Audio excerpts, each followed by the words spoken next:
Welcome back to the Nerds with Glasses podcast. I'm your host, Knowledge. And I'm Javi. We're back from a week break. I had finals last week, so unfortunately we couldn't bring you. You motherfucker. We couldn't bring you the podcast. But this week we're going to get right into it. The biggest story I think we're going to be talking about is Sony today.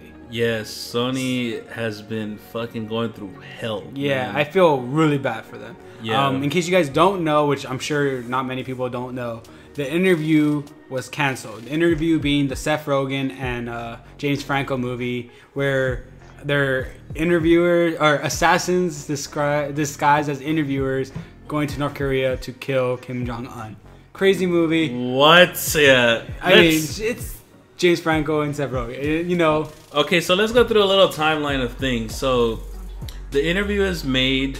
Obviously, Seth Rogen and James Franco have a lot of leeway in their comedy. They do crazy shit either way. So I'm sure it was pitched to Sony or all these other studios, and they're like, okay, yeah. I bet it wasn't even pitched. They're like, oh, James Franco and Seth Rogen. Okay, where's the paper? Money. Yeah, where do I sign? So they make the movie. It's been promoted now for a couple months. I've seen it at least like 2 months ago for sure. And even when I saw the trailer, I was kind of like, really? They're gonna do a movie about assassinating a real life person? Like, even though obviously Kim Jong-un is whatever his fucking name is not the most popular person in the world by far. Been described as a dictator, which I'm sure he fucking is.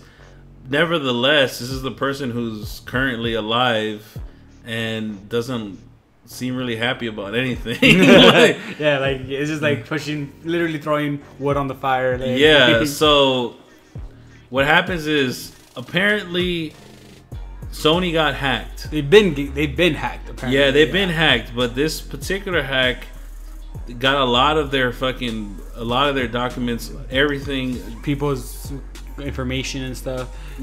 And they were apparently hacked by the government of North Korea. Right. I don't know if it was the government. I know that's what the FBI, even the FBI said that like 2 days ago. They said that they have enough information to confirm that it was by the government of North Korea. Wow. Of course, they could just be throwing wood on the fire. Maybe they don't know shit. Right? Because I remember there was articles. It was Order of Peace or something like that. That's the name of the thing. And you know, they were targeting Sony specifically for the interview. Yeah, they wanted them not to release it, and there was also terrorist threats called to theaters that did release the movie in their theater. So that's the main crux of the whole thing, is the fact that there was actual terrorist threats that said, if you show this movie, something will happen. They didn't say specifically, but I read stuff like you remember what happened with the Batman movie and. Or even the 9/11. They mentioned 9/11. Yeah, you remember 9/11. So clearly, it was something that they took very, very serious. Now, Sony didn't cancel the movie outright at first. Theaters like Landmark, ArcLight, things like that were taking them out, and of course, you know, they have all the right to do that. Yeah. And actually, Sony was really gracious about it and told them, like, if you want to do that, we understand. And of course, the theaters, like, they just started pulling out. And it was supposed to come out, December 25th on Christmas? Yeah, it was kind of weird. Yeah, it doesn't seem like your typical Christmas movie. Not at all. I don't know. Yeah, like, I wouldn't want to go watch it at Christmas, but whatever. So now it's just been basically canceled. So Sony actually went in and was like, I guess we... So this brings up a lot of issues that I think is important for us to talk about, for anybody to talk about, outside of just like, oh, it's a movie, who gives a shit. But it brings up a lot about freedom of speech. It brings a lot up about human rights, even like and about how we should handle terrorists. Because my thing when thinking about this is like, they shouldn't cancel it. They should not cancel it, because that's why we have that policy in America that you don't negotiate with terrorists, because if you give them one thing, then they're gonna ask for another thing. Next thing you know, they're gonna tell you. It's one of those things like they want an excuse. Yeah. So they'll make any excuse anyways. Yeah. So if you do fall into their, like, if you do, you know, go into their excuse, they'll be like, okay, now we don't want that. Yeah. We don't want that now. We don't want anything you have. You have to become us. Like, you know what I mean? Like, there's no stopping that. There's no limit to what they'll they'll want stopped or whatever. You know, their demands pretty much. Yeah, I mean, and people say, well, it makes sense with this movie because it's about killing the the dictator in North Korea.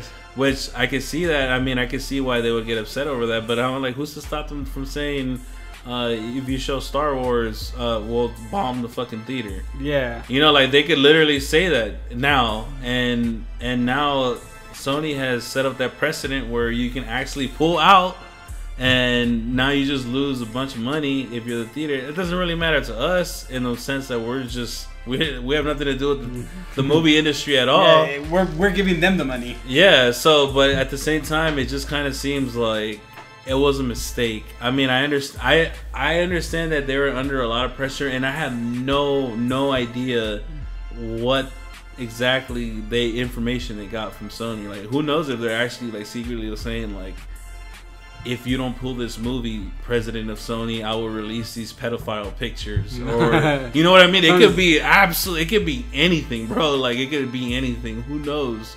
But to me, it just seems like a big mistake.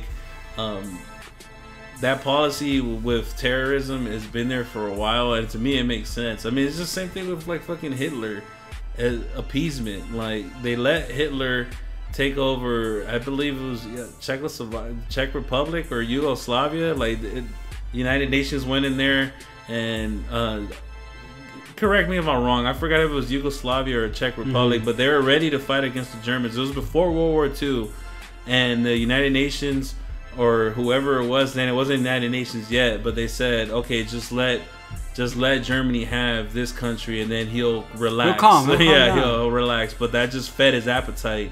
And it's just like, oh, they're gonna let me have whatever I fucking want. Now I'm gonna ask for fucking Poland. Like, you know, like, so big mistake. I don't know how you feel about it. Yeah, I definitely think it's a mistake, but it's also like, it's one of those things like we don't have the like we could say like, but like I don't think people can be mad about what they did. You know what I mean? Like, a lot of people are kind of like not just like voicing their opinion, like, you know, it's a mistake. They're like, oh my god, you guys are the worst thing ever. It's like, no, I mean. What if you were in that situation? Yeah, you would give in to the like terrorist demands. Yeah, like I mean, you can't put them so much like on blast, kind of thing. Like, it's just, I mean, they had two options. Either of them were kind of bad. Like, if they would have let the movie go and something does happen, mistake.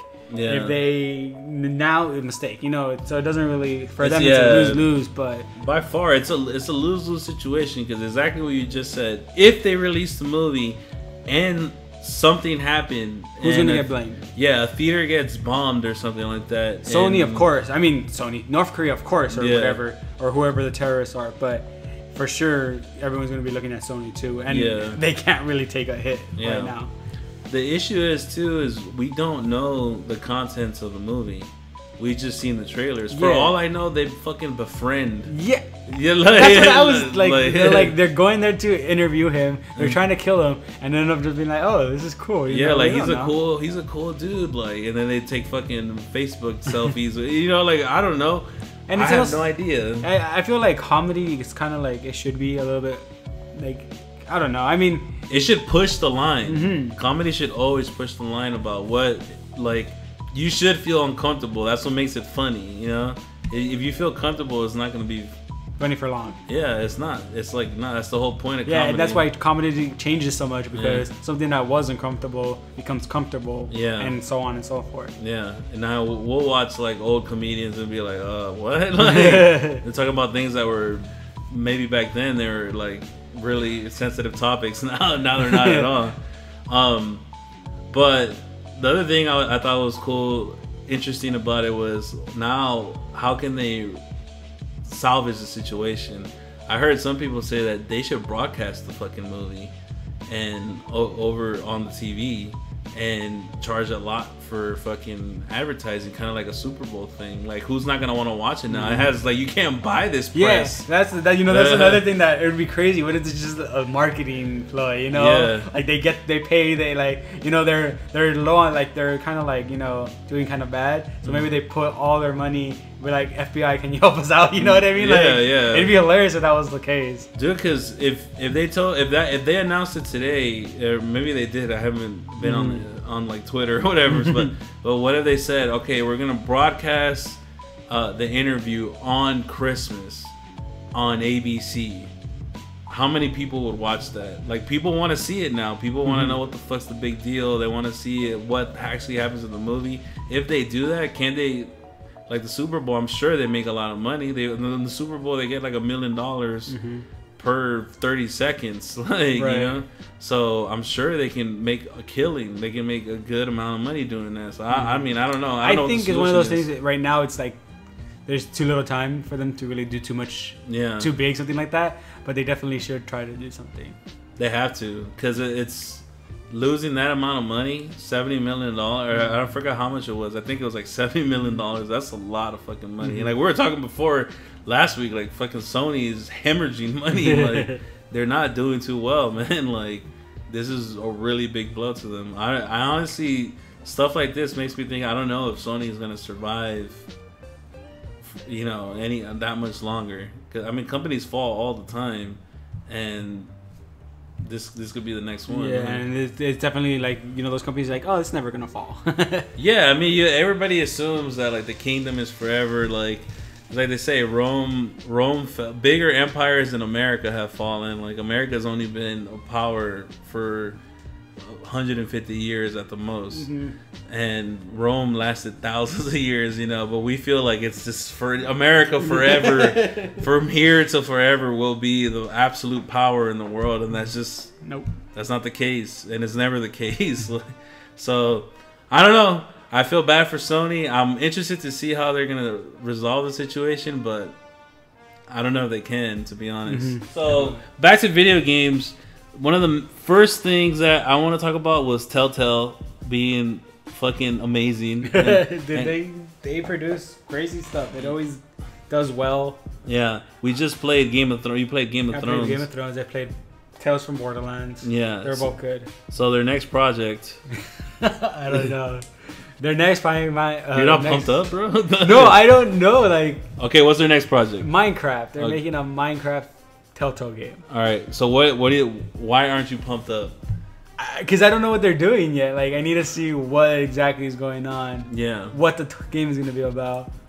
Have they done anything? Has Telltale done anything original, or have they adapted universes? I'm not sure, to be honest. Because I'm thinking of what, Jurassic Park, Back to the Future. Did they do Tales of Monkey Island or whatever? Was that them? Yeah, but I think that was there before them too. Yeah, that's what I'm saying. So I don't know what it was, because I don't think they have anything actually original. Yeah, so this would be probably their first original storytelling. I mean, well, unless it's getting made for them too. It could be. I mean, obviously, there is a movie in the works for Minecraft. Yeah, but I don't know how coordinated they would be. Because the thing is, like, I mean, obviously they're original because the stories they tell are always different from the stories in those universes. But it is a lot easier to tell a story of a universe that's there. Yeah, that's already established. Like The Wolf Among Us is from the Fables. I think it's almost exactly the comic book. Like, is it? I haven't read it, so I haven't read it either. But I would assume it is. I mean, they add their own stuff, of course. Yeah, I mean, it kind of like follows a template. Because like Walking Dead is pretty original in itself, no? Or does Walking Dead have a comic book too? Yeah, it has a comic book. Yeah, I don't know how true it is. I haven't read the comic book, unfortunately. Yeah, so it's one of those things where I'm pretty sure that they adapt a lot of the stuff they do from already made. You know, that's true. What about Game of Thrones? It's somewhat based because it's a family within the game, the world, lore, but it's not one that we've talked about too much. Yeah. I mean, I don't watch the show too much anymore, but I don't remember reading much about it in the book either.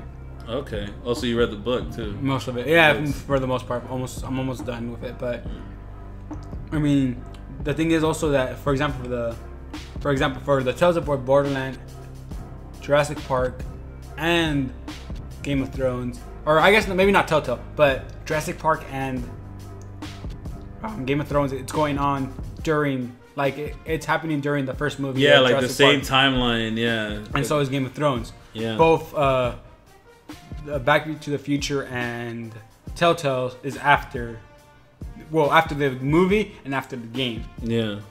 So I don't know where they... Wait, you said Back to the Future and Telltale? I mean, Tales of Borderlands. Oh, Tales of Borderlands. Yeah. They're based like after the movie. That's when. Yeah. So that is original. Or I'm assuming. That exactly. I don't know if it's it was already established and then kind of give it to them to play around with. Yeah. Or if it was all of them. Yeah, but the whole point of this is just like I don't know what the fuck they would do in Minecraft. There's no like lore or characters. There's a bunch of like fan made, Minecraft stuff, animations I've seen, and really good stuff. Really good. Yeah, I've seen some of the top notch stuff coming out of the Minecraft community, but there's no established lore for them to lean back on. I think it's going to be an important game for them now because if this is really kind of their moment to show that they can make their own story. Yeah. Mojang, I remember they recently released a game called Scrolls. Notch outbid Jay-Z for a house. Yeah, I was like, man, he's rich when you're all bidding fucking Jay-Z. And then you have the Minecraft movie in the works. Yeah, I mean now Microsoft now that they finally own it, they're making the Windows version of Minecraft too. Oh really? Like I never would have imagined. No one saw that coming. No, we called it. we called it. No one else in the world knew. Yeah, so I mean, Minecraft is really. I mean, I don't know if this game would be important, but it definitely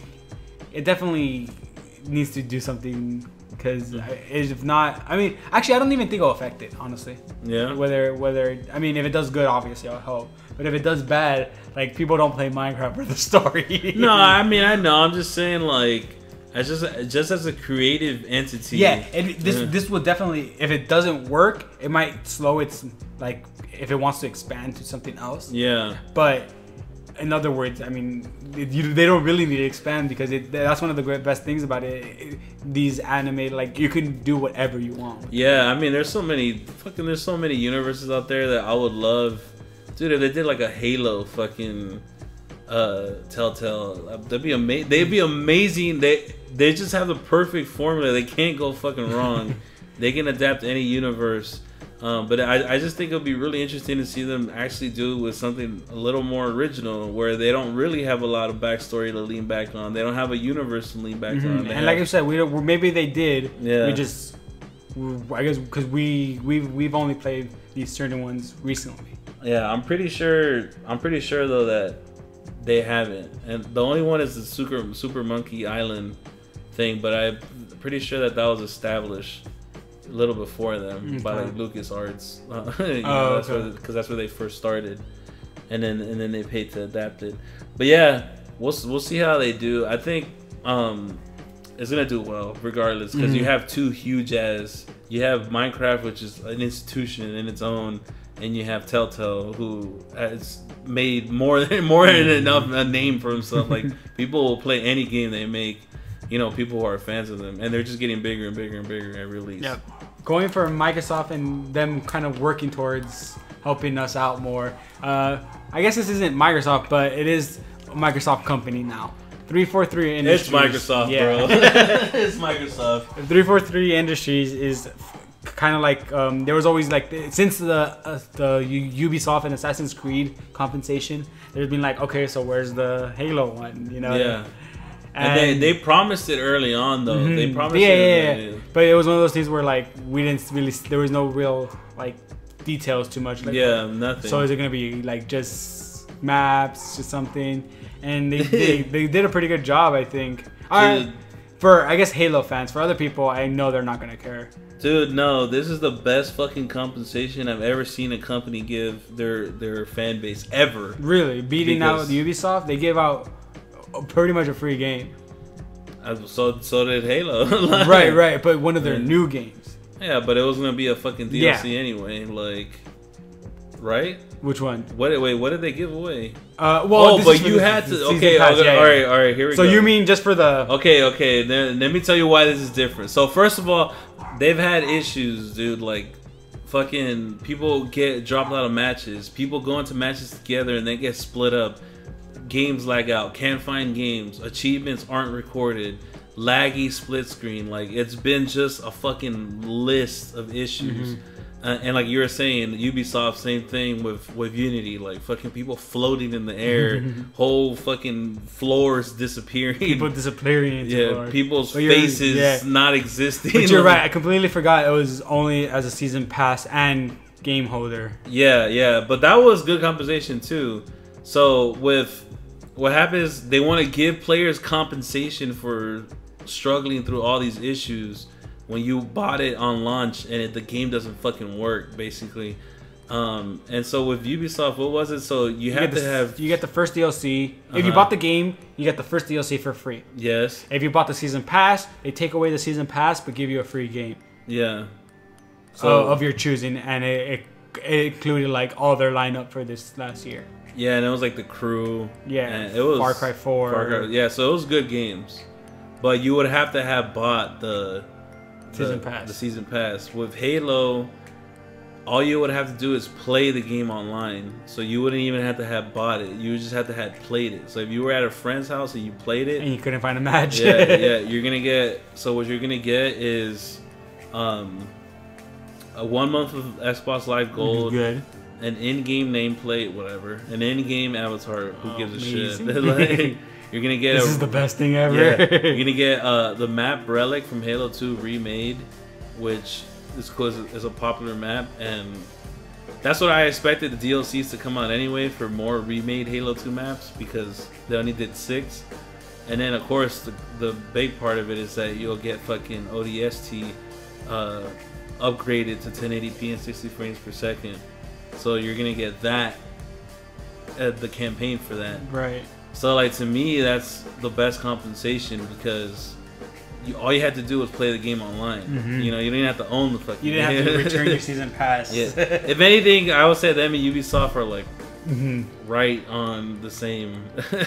They still fucked up. They fucked up, dude. It's actually kind of ridiculous that we're talking about compensation. Like, just give us the game. Dude, in 1992, I popped in my Mario Kart on the Super Nintendo.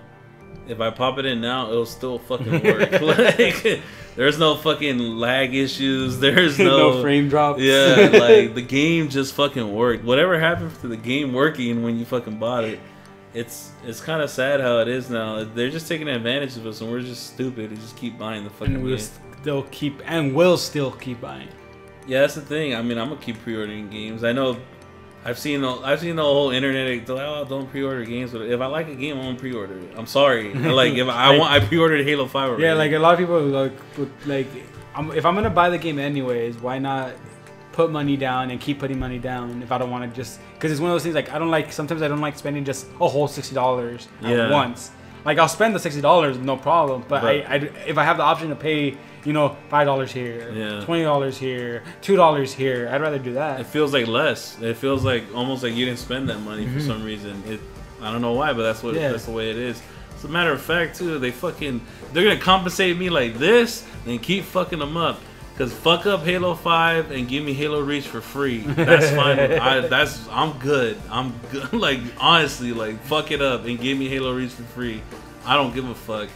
If they're at least compensating the players, I understand, dude. It's frustrating. Like I know it's frustrating, but for me at least, I'm not really part of that demographic so far where I've been hit by it. Like yeah, Unity had some issues. But it wasn't game breaking or anything. Some apparently were. I mean, we didn't hit any. That's what I'm saying. Like we didn't hit it, so I know it kind of sucks. Yes, I couldn't find a game on Halo, but then like we're playing the campaign anyway. So by the time we finished the campaigns, the issues weren't fixed. Cause they're still not fixed, but they've been a lot better. So I haven't really experienced that same frustration that other people feel. But too, like I said before, I think I said like 2 weeks ago, where it's like a lot of those issues come up on PC too, which is the other big issue is that the games just aren't ported over that well. Like they're like we were talking about. It's just the interns. Yeah. Like here, port done. Yeah. Like, oh, you too, coffee guy. Yeah, here, port this game. Billy, come here. Yeah. Like, where's Billy? Yeah, like they don't optimize shit for the PC. My name's not Billy.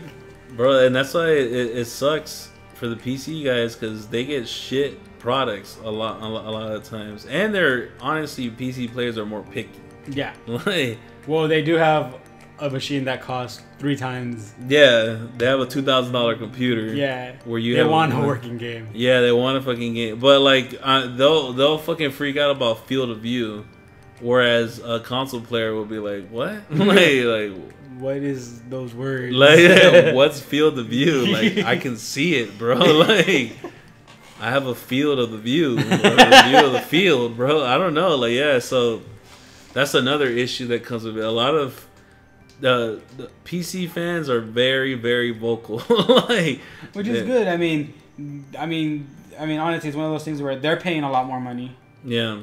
Yeah, and even though they're paying the same price for a game, they're paying less for a game. Actually. Oh yeah, something usually less. Yeah. But they don't also technically almost never like. I mean, some games do, especially like DRM games, but DRM free games. But a lot of the games they don't technically own at all. Yeah. Like, I mean, I buy a lot of digital games even for my consoles just because it's more convenient. Yeah. And sometimes they have just amazing sales. You know, but they still like it's not. You're basically like licensing the games, which is true. And like I said, I understand it. Like, if you get used to field of view and having that option to adjust it on other games, you're gonna want it in the next game. And I understand that, you know, but we have a lot less options when you're playing consoles, so you're just used to being limited. You're just like, what's in the game, that's what's in it. Like, mouse and keyboard is the way to go. Yeah, I know. It's so free. PC Master Race, always. The end of the year is here. Mm-hmm. I wanted to ask you, what are you looking most forward to? You know what? So next week we'll do our, I think, like top 5 personal favorite games of this year. But let's talk about what's your most anticipated games for next year. So games that should have come out this year that are coming out next year. Exactly. Oh, the top 3 delayed games that I can't wait to play. Okay. Okay. My top 3 for next year. Mighty Number 9, which is the the kind of like. That's a typical hobby answer. Nobody even fucking knows what this game is. It's the spiritual successor to Mega Man. Okay. It's made by the same guys. Yeah. Mortal Kombat X. It looks crazy. I can't wait for that. Yeah. And then the last one was The Witcher. Yes. Which looks fucking amazing.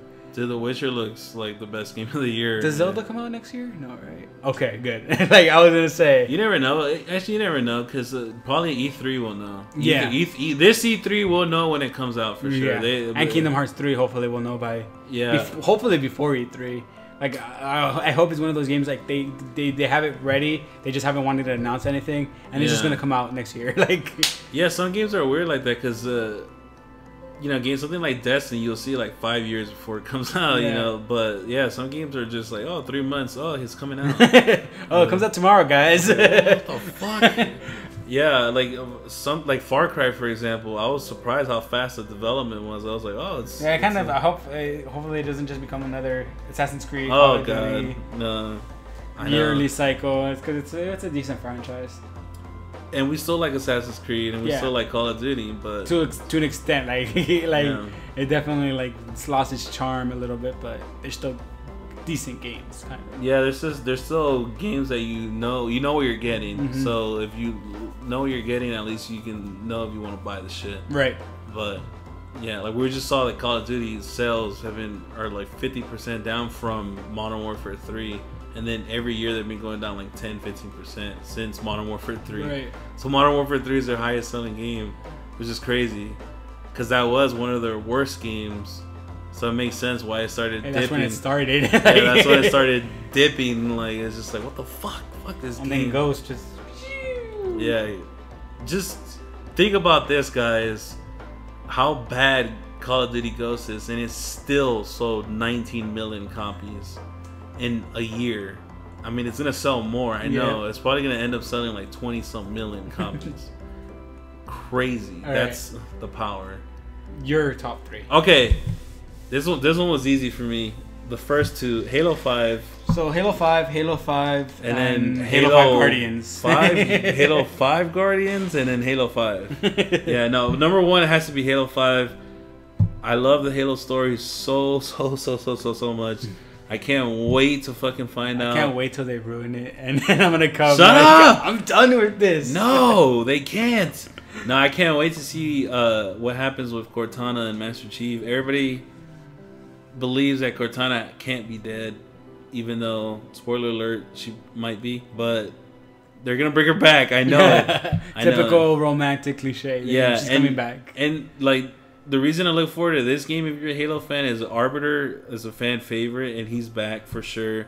Agent Locke looks like a cool character, even though Nightfall sucks. But maybe in the game he'll be cool. Nightfall sucks, guys. I don't know if you guys have watched it. It's been kind of boring for me. Just amazing in multiplayer, obviously. Okay, second game is Batman Arkham Knight. Knight. That's the king of games that got canceled this year. That, oh my god, that would have been fucking amazing. But dude, they canceled. They postponed it. Now they pushed it back for like 7 months. So it obviously needed a lot more work. But that looks amazing. That looks like truly next gen. That's the fucking next gen right there. The Batmobile looks amazing. Absolutely, all the Arkham games are good. Even Origins, which some people didn't like as much, but it was just because it was the same thing. They didn't change much, so whatever. It's still good, like, you know. And then Uncharted 4. Uncharted 4. Oh. Yeah. Uncharted 4. You know which one is an honorable mention for me? Fable Legends. Oh yeah, dude. What happened? If Fable Legends fell off the fucking planet. I remember E3 was amazing. Yeah, and they kept talking about it for a couple of weeks, and now it's like nothing. And there's a bunch of honorable mentions like Quantum Break. You know, Scalebound comes out next year, I think. Yeah, and then Ori and the Blind Forest, of course.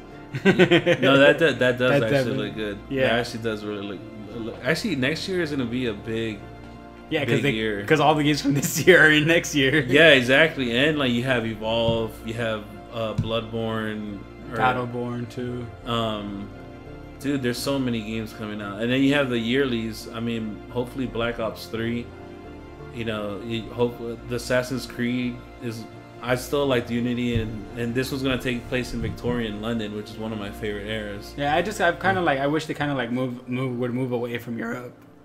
You know? Oh yeah, really? Yeah. I mean, like, I like Black Flag, and I mean, because they went to America for a while. Yeah. I guess Asia's the next. Yeah, Asia's the. Well, maybe we'll see how the DLC one does, but I really like the Europe setting. It's just I'm disappointed how they're pushing forward the kind of modern time story. Is they just forgot about it, and it kind of sucked for a little bit, but it's also interesting in some parts. And then after Assassin's Creed 3, they don't give a fuck anymore.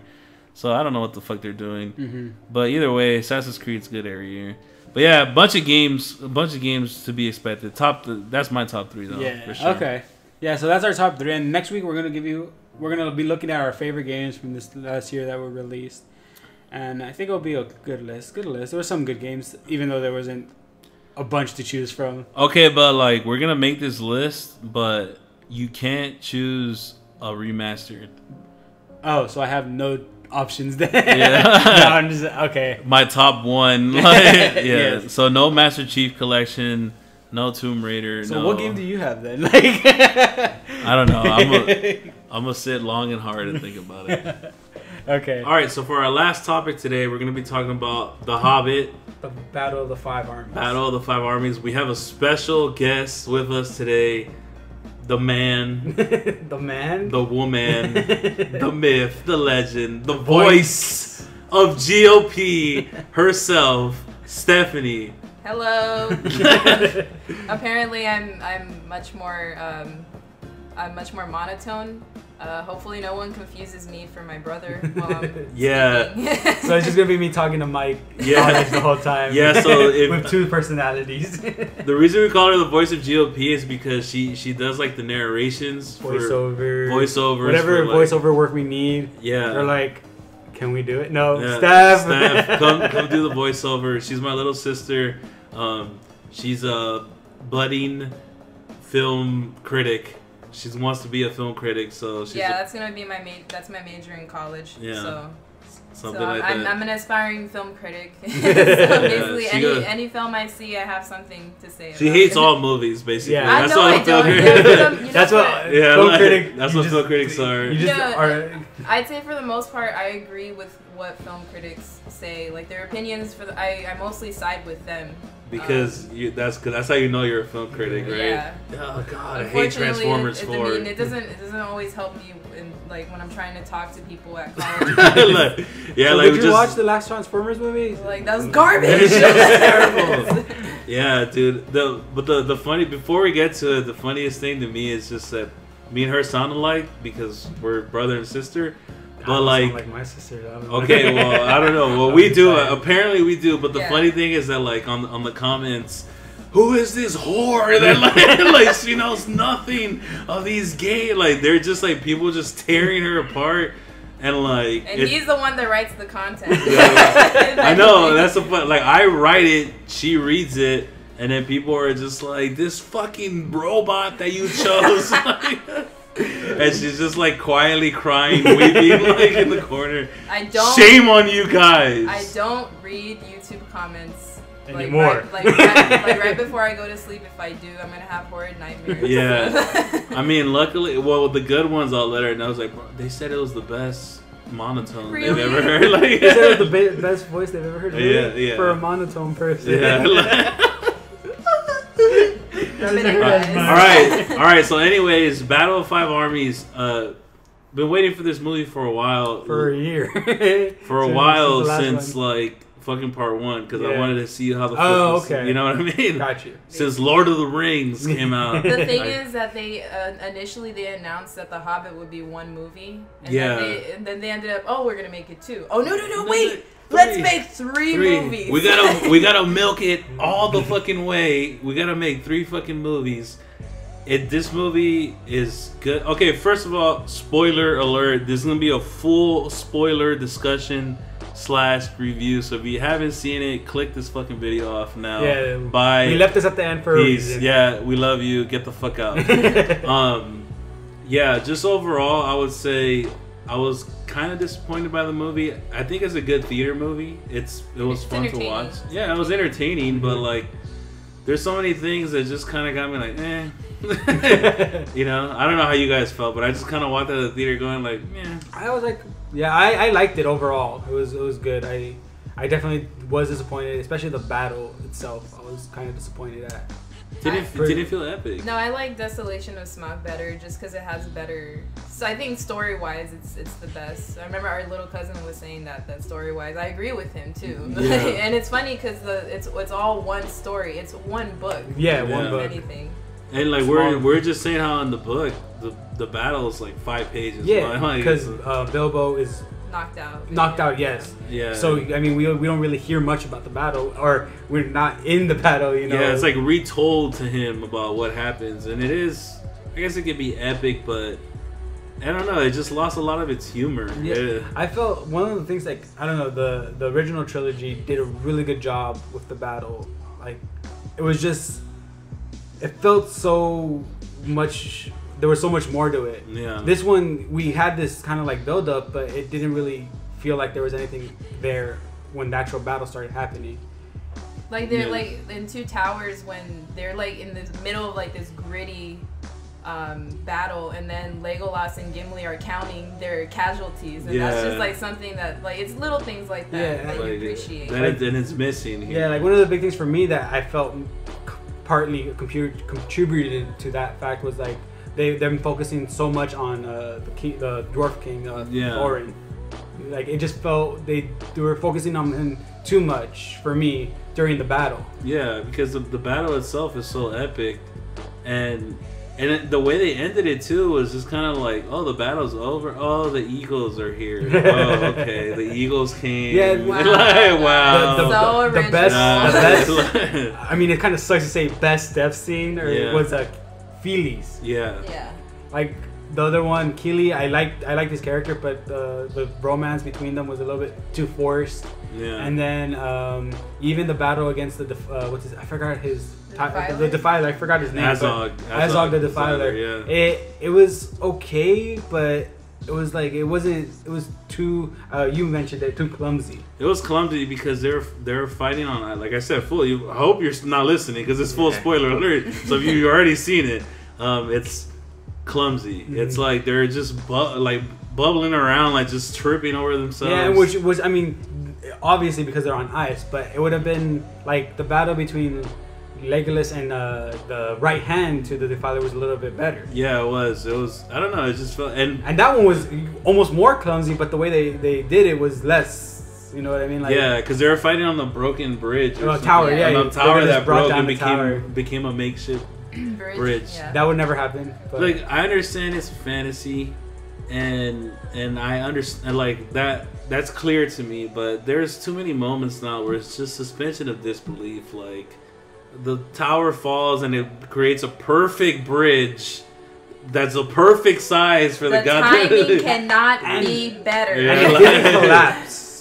Like, it didn't fall through the middle. No. Until he got on top of it. Yeah, no. And fought for 20 minutes. No, why would it collapse? Then Legolas can't fight. I would have preferred him to do the thing with, like, he takes the ogre, knocks it down, and then runs back to the top to jump to the other side. Yeah. Not freaking stand on the bridge. Like, even though I'm kind of like out there too, but it would have made more sense than the bridge staying there when it's collapsing 2 seconds later. Yeah, I mean, it's just, bro. But it's just it's just too many. Like, I understand it's fantasy, but there's the original trilogy had a more of a tinge of realism to it, and it's a fantasy still. And maybe that's a lot of it. You know, it was kind of like based around the humans a lot. Like this one, we don't really. I mean, we see the human characters themselves. But it's like the Bard and it's just Lake Town. Yeah. Everything else is like, you know, I guess they kind of like let themselves go a little bit more. Yeah. Because like another thing we were talking about was how it kind of bothers us for digital war. Yeah. The uniformity of everything. I understand the elves. You know, they're these like, they almost care more, like it seems like more about the way they look than... They're precise. Yeah, and they're precise. I can understand them like being in a war and then in the middle of it, someone toots a horn and they get in like a freaking fucking Transformer Voltron, like they're just like in uniform, shields locked, and like, and even the dwarves to an extent, I was okay with that. Yeah. But when the orcs were just in perfect alignment the whole time, I was like, what? Yeah, like, it doesn't make sense to me. It's just like that's what I don't appreciate. Mostly about this trilogy is that it's a lot more CGI, and that's true for the movie industry, like in general, especially it's cheaper. Yeah, with Jurassic World, you see like what was so wonderful about the first ones is that they're real, like they built these dinosaurs, and the orcs in the original in Lord of the Rings, they're real people in makeup. Yeah, amazing makeup. And it's really impressive, but this is just like. Oh, you see like hordes of them coming in. You know it's all fake. Because it's like it's not the same. And like me and Steph are really big on behind the scenes. We're like behind the scenes junkies. So we've seen the Lord of the Rings, all the behind the scenes. And for example, that epic scene in Return of the King, like the final confrontation, not the final confrontation, but in the Pelennor Fields, where the horses like mow down the orcs, like. They actually had like 700 horsemen like riding on like 700 we actually saw that, and then of course they fill it in with CGI. I don't know if that's true for this movie. Maybe it is, but it didn't feel that way. It did feel like it was just. That's what I'm saying. Like the other battles felt more personal. Yeah, this one felt super outsider look, which I obviously. They're that's like it's funny that they take almost completely off the book that feeling, but everything else they add so much more, and one gem I would say is the boar. Yeah, the little pig. The pig. He was so cute. He was the cutest fucking pig. Literally, Knowledge and I look at each other during the movie and just start cracking up because you see like the. I think everyone in the theater same exact thing. Yeah, when you went to go see the same thing. Yeah, it was the Thorin's cousin, Dallin, I think, or Thrain. I forgot. No, it's not Thrain. It's his dad. It's Dallin, I think. So. Dallin, I'm sorry, I forgot the name, but the dwarfs come and they're ready to stand off against the elves, and then the main one, he's like on this because dwarves are tiny, so like they can't ride really horses. Yeah, he's not on a horse, he's like on a war pig, but it's like he does like a little wobble, like it's just like seeing this like mini Norse god on top of this board. Yeah, his hammer was like 3 times the size of him. Okay, can we talk about where the rams came from and why they weren't used? Oh, the magical rams. They just tore through everything when they got on top of them. Yeah. And then, but they were nowhere to be seen, or I didn't see them doing anything prior to that. That just goes to show movie logic. Yeah. I'm video game logic. Like in X-Men in Days of Future Past, Quicksilver. Yeah.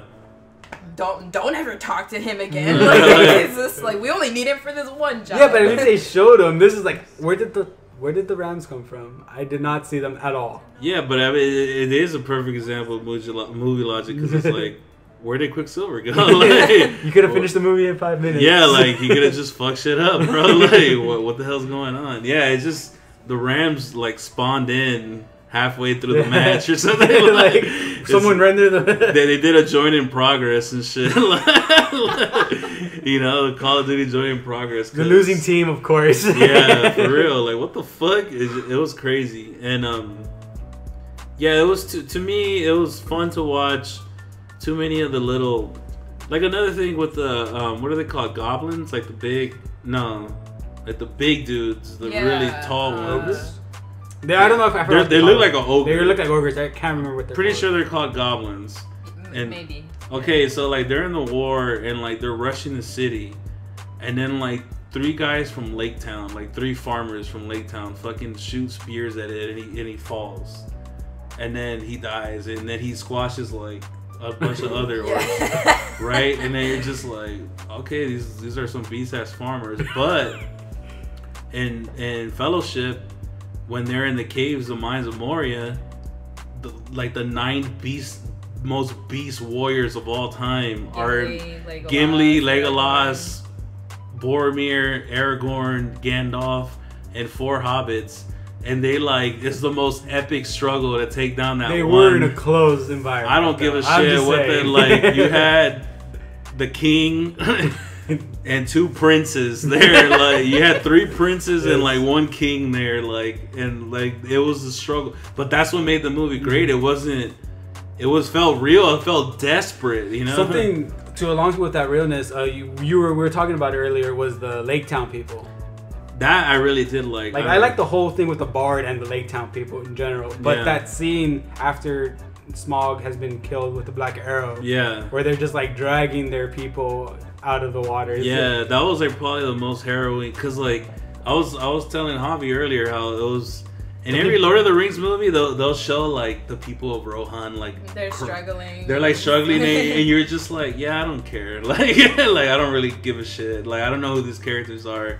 But in this one, you kind of was like, damn, that sucks. They're dragging their dead out of the fucking lake, and there's yelling. It felt like a World War II, fucking Normandy's dragging. No, I really loved I actually love the beginning with Smaug when he basically destroyed the town, and it just looked really it looked what's the word, terrifying. Yeah. I love watching the Bard desperately with his little tiny arrows trying to do something because he doesn't what else can he do. I love what he says at the end of Desolation of Smaug, where he's just I'm fire, I'm dead. And they're just holy shit. It's going down. And I liked how they handled that too. How you were saying that they were in and out with Smaug. They didn't draw it out.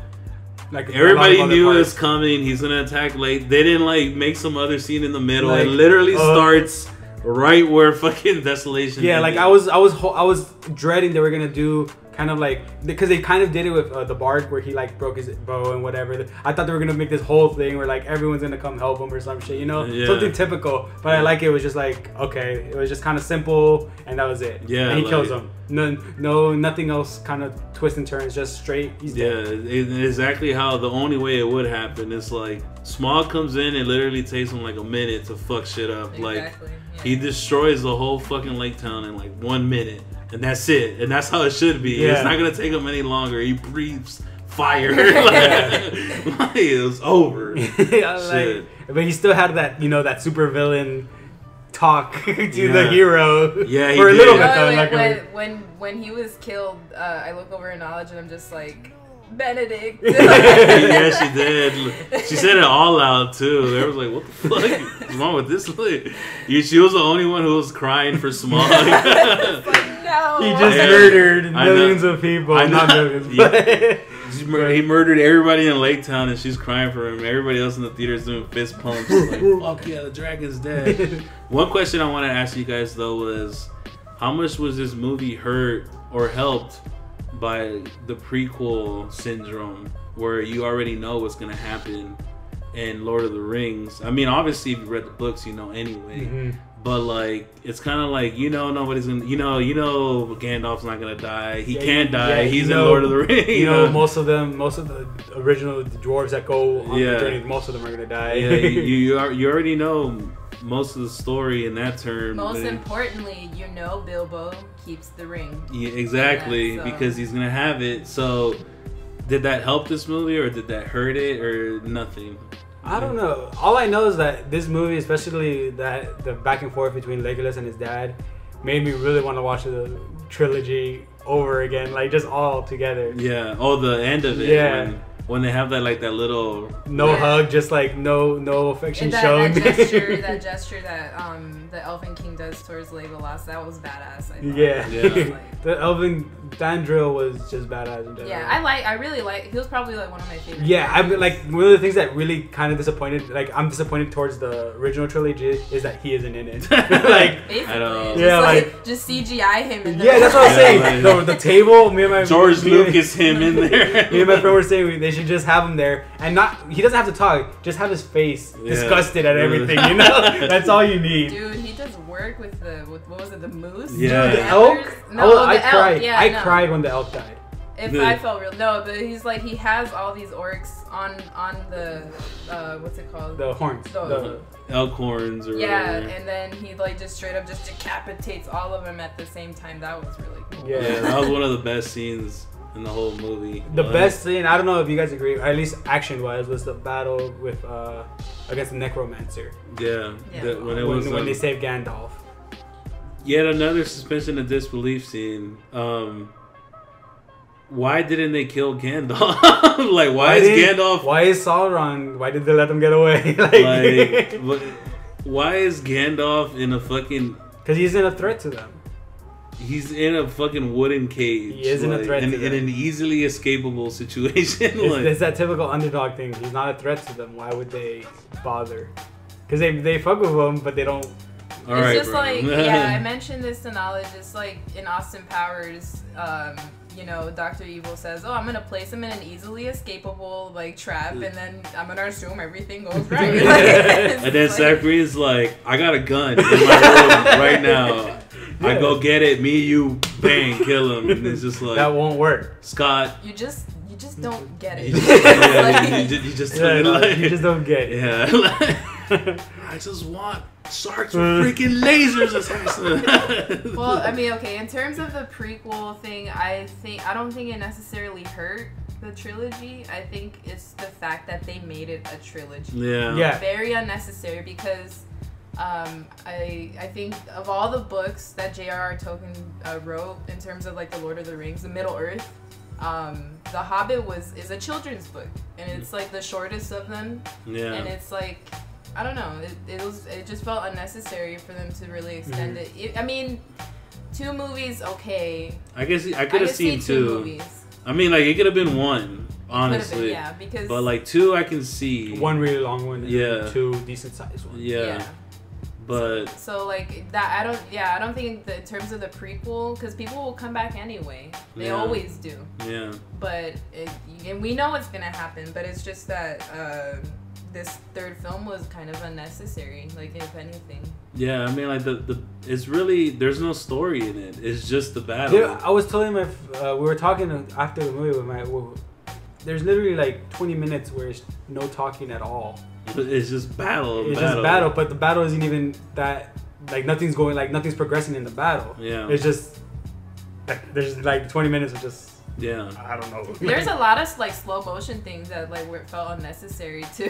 They just we gotta slow it down so we have more time. Really, it's, I don't know.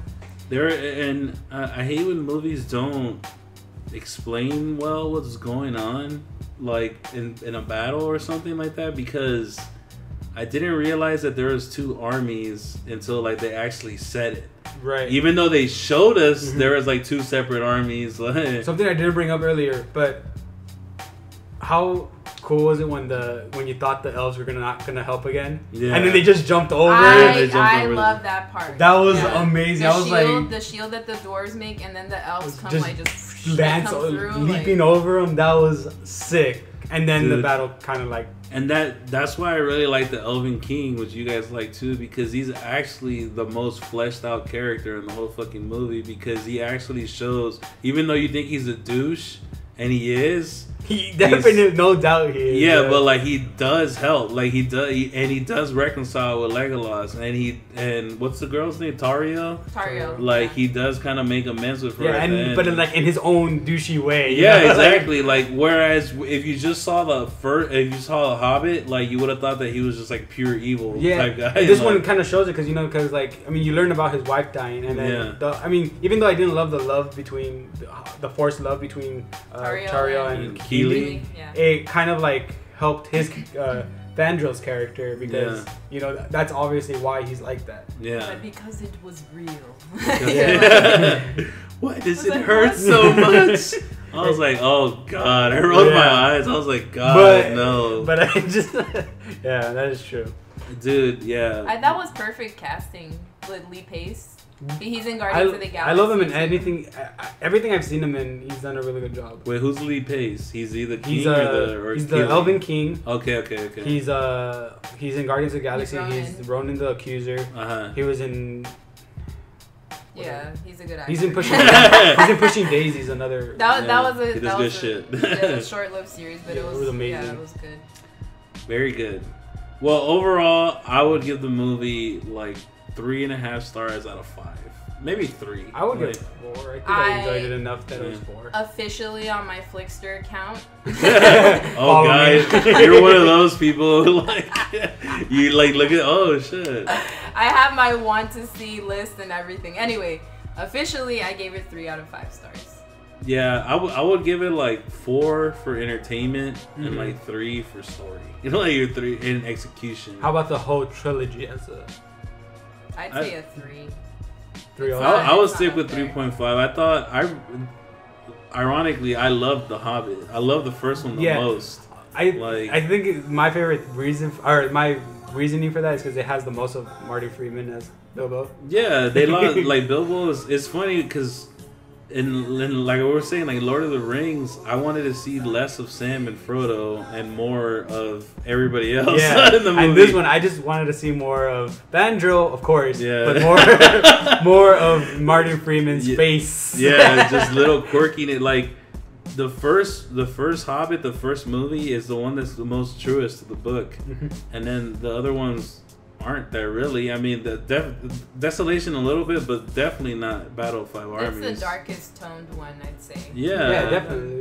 The first one is the most lighthearted one, especially in terms of like introducing the dwarves. Yeah, it's really, it's so cute to see him. Like, I just love little things that the dwarves do throughout. Like, for one, when Bombor in Desolation, they're riding down the river in the barrels, and he's just like, he does work. Like he pops out. He pops out and he just woo. Like, I love the battle against the goblins and under the mine. Yeah, that was sick with all of them like showing how their teamwork works. Dude, the plates at the Shire, the scene where they're like, that's the type of cool, quirky stuff that Tolkien would have loved. I don't think Tolkien would have liked this movie, honestly. No. Yeah, they like completely, all that's gone. Yeah, like because the whole point is that Bilbo gets knocked out, because it's kind of like he's just like this bumbling fucking little hobbit. He gets knocked out and he misses the battle. Like, that was like the joke. It was honestly pretty hilarious how he got knocked out during the movie, though. He was just like, I like how he was destroying these guys with these magic rocks too. Yeah, he was just like knocking them out one shot. You have that, like, I know you're not that strong. You're half the size of a. No, Lord of the Rings, they can throw rocks like. Oh, really? But he was knocking these like fully. No, I mean, sarcastically, yeah, like because they did that in Fellowship. Oh, you're right. In Fellowship too, like Boromir is facing like 10,000 orcs, and like Merry and Pippin are throwing these. They're throwing the sharpest rocks ever. They sharpen it somehow before they throw it. Their skulls. Yeah, because like the orcs not only like get hit, they do backflips after they get hit by the rocks. Yeah, like, they get fucking their head cut off, but they're still okay. Like, they get hit with a rock. Oh god. Like, what the fuck? Last time I got hit by a rock, I didn't even fucking move. Like, what the fuck? I didn't. Someone threw a rock at me. But yeah, guys, thank you for joining us. Thank you to our special guest. We'll have her back for more Never movie again. reviews. Yes, I would love to come back and talk about movies. That's my only expertise. Everything else, you know, it's not my forte. Yeah, because you're definitely not an expert at doing voiceover. We still need to find. Wow. All right, you know what? I'm still gonna be there because we still have to crawl to her, Yeah. begging. Can you please, please do the voiceover? All right, guys, thanks for joining us at the Nerds with Glasses podcast. I was Knowledge. Avi. Steph. Peace Peace out, guys.